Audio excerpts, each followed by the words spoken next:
जगत ओम सर्वेश्वराय नमः अक्षराय शुक्राय नमः ओम विघ्नेश्वराय नमः ओम वासिष्ठी विनायक स्वामी नमः ओम श्री स्वामी गिरिराजाय नमः ओम सर्वसिद्धि विनायक नमः ओम श्री विनायक नमः ओम प्रजाय नमः दुर्गुलवेदम सुकृतं नमः उमामत समस्त प्रधान गृह वरभव सर्वप्रधान सपुत्र ग्रहाचं देवं समर्पयामि प्रगंधानं सकृतां दैवं प्रदायामि नैवेद्यं गृहातं देवं सर्वप्रभवकृतं नमो मोक्षाख्यं सद्यं श्रीयं जलं गृहानं नैवेद्यं महाविनायक महानैवेद्यं समर्पयामि पगलीकर कर्पूरं समर्पयामि गौरीकरं मुख्यायकरं कवित्व ताम्बूलं प्रकृति ताम्बूलं समर्पयामि सदानंद विघ्नेश्वर पुष्कराय गणानि समर्पयामि सुतानं भगवं शिखरं विनायक सुवर्ण अंतपुष्पं समर्पयामि गुरुदशमं कर्पूरं नैवेद्यं समर्पयामि गृहानं समर्पयामि वीराजं समर्पयामि गणानिकपाचनं पापानि जन्मान्तकं काकालिकं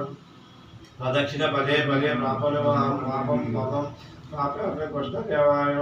शरणागत वत्सला अन्यदा शरणं नास्ति शरणं शरणं गते तस्मैकं भावे रक्ष रक्ष गणाधिपतिये आत्मरक्षण प्रदर्शनं श्री विघ्नेश्वर श्री विनायक व्रतकाल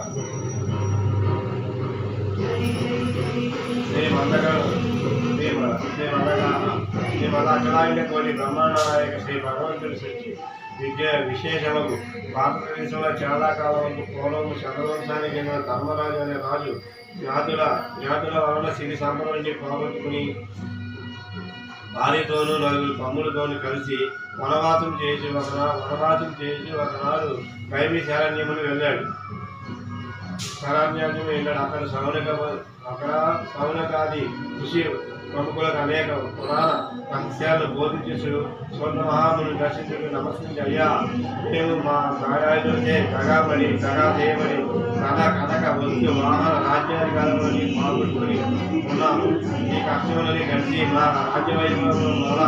మాకు లభితుడిగా ఏదో సులభమైన వ్రతాన్ని ప్రవేశించండి అని ప్రార్థించగా సోదరులందరికీ వినాయక వ్రతం చేయమని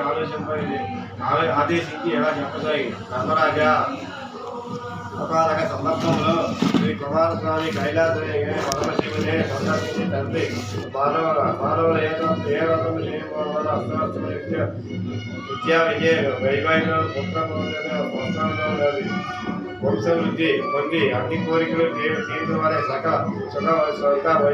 సౌభాగ్యములతో పొందుతారు. అటువంటి వ్రతాన్ని సంతోషంగా కోరాడు. అందుకు సమాధానంగా శివుడు నాయన కుమారస్వామి సర్వ సమగ్రములు ఉత్తమంలో ఆయుష్ను సిద్ధిప్రదంగా వినాయక దానిని పాదముగా శుద్ధ చదువుతున్నాడు ఆచరించాడు. ఆ రోజు రాత్రకాలమే నిద్రలేసి స్నానం చేసి సుచిత్రుడై నిత్య కలిసి తడుములు చేసి సాగరించి తమ శక్తి మేరకు బంగారంతో కానీ రొట్టితో కానీ లేదా కనీసం మట్టితో కానీ కేసుడు సభను చేసి తన ఇంటి ఉత్తర దిక్కులో ఒడ్లు కానీ బియ్యం కానీ పోసి మండపాన్ని నిర్మించిన అష్టాదశ పద్నాలుగు గణేశులను దర్శించి పూజలు అలంకరించవాలి. శ్వేతాగంధ కృష్ణ రంధ్రాలతో పూజించి లోకదేవ నైవేద్యాలకు వెనగా చెరుకు మొదలగు ఫలములు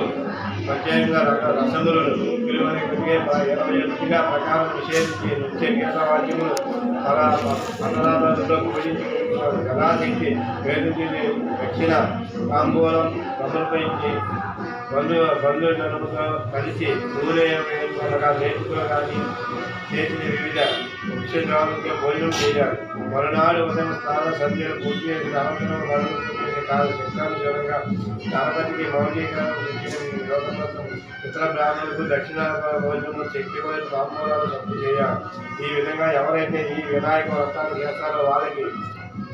శ్రీ గణపతి ప్రసాదం వలన సకల కార్యాలు సిద్ధిస్తాయి. కుమారస్వామి అన్ని వ్రతాల్లోనూ అత్యుత్తమైన ఈ వ్రతము త్రిలోక సత్య దేవముని